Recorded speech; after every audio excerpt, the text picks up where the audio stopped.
Let's get more on this now with Kakhaber Kemoklidze. He's the former head of the National Security Council of Georgia.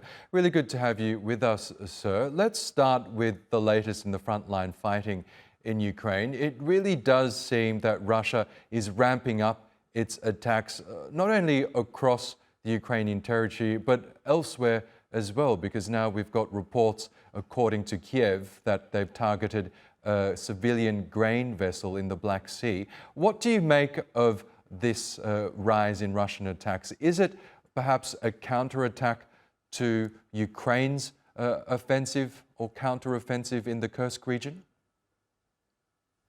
Well, good evening, Oscar, and thank you very much for having me.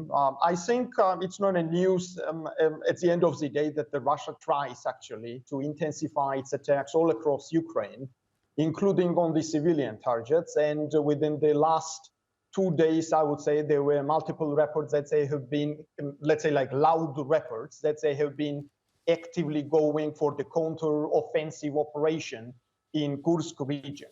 I think this is the major reason for this sort of, let's say, information influence operation is to somehow pressure Ukraine morale, including the political elites within Ukraine, and at some point reach their targets, not only on the battlefield, but at the end of the day on the everyday, let's say, decision-making process within Ukraine itself.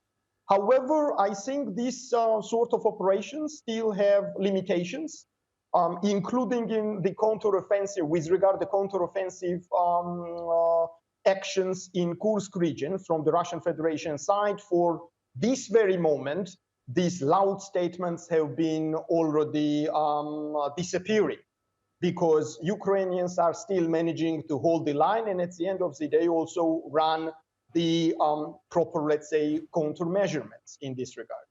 Yes, because the major incursion into Russia's Kursk region that Ukraine launched last month really did come as a surprise for the Russians. And since it launched that offensive, it seemed that Kiev's forces were making steady gains into that Russian territory. But today, Volodymyr Zelensky, the Ukrainian president, has said that Russia is now launching a counteroffensive, as you just mentioned there. How successful will that operation be, do you think? Well, I think that's exactly what I was referring on. Russia has launched the counteroffensive in the Kursk region. They made very strong statements, let's say extremely loud statements, including setting the deadline, particular deadline to get back the territory, Kursk region, under the Russian Federation central government's control. However, these loud statements actually ended up, for this very moment, for this very hour, with relative silence. Seems to be Ukrainians managed to hold the line and at some point to freeze this very strong counteroffensive in the Kursk region.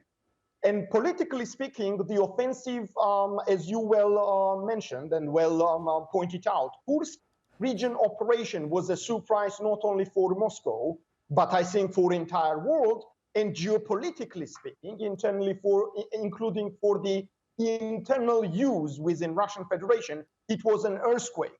Because since the World War II, actually, no one on earth managed to intervene, invade Russian Federation, the very strong, let's say, atomic superpower.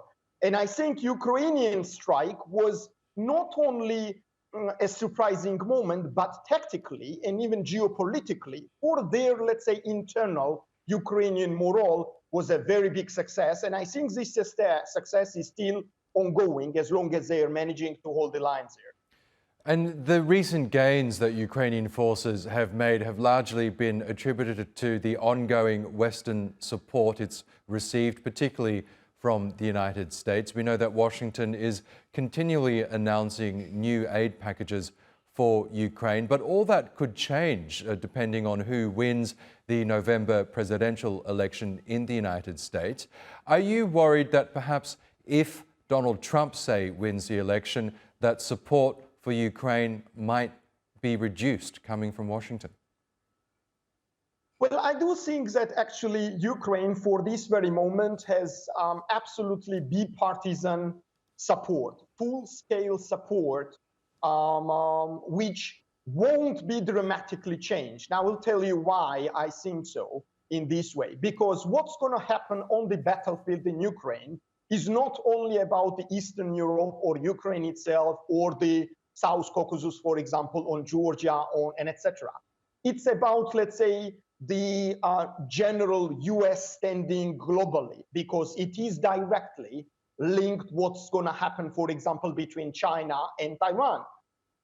In this regard, I think Americans are very closely watching the developments over there, and whatever the gamble, internal political gamble with these statements about the support or not so big support towards Ukraine will be finished right after the US election in the beginning of November. Because at the end of the day, US is an institutional state, and multiple, let's say, actors within Washington actually are very carefully escalating the real consequences, what might happen if they pull out the support towards Kiev. And it might affect their standing, as I already mentioned, not only in the Eastern Europe or towards the relationship with Russia, but in their standing, vital standing in the Pacific as well. Okay, Kakhaber Kemoklidze, we'll have to leave it there. But thank you so much again for joining us on the program.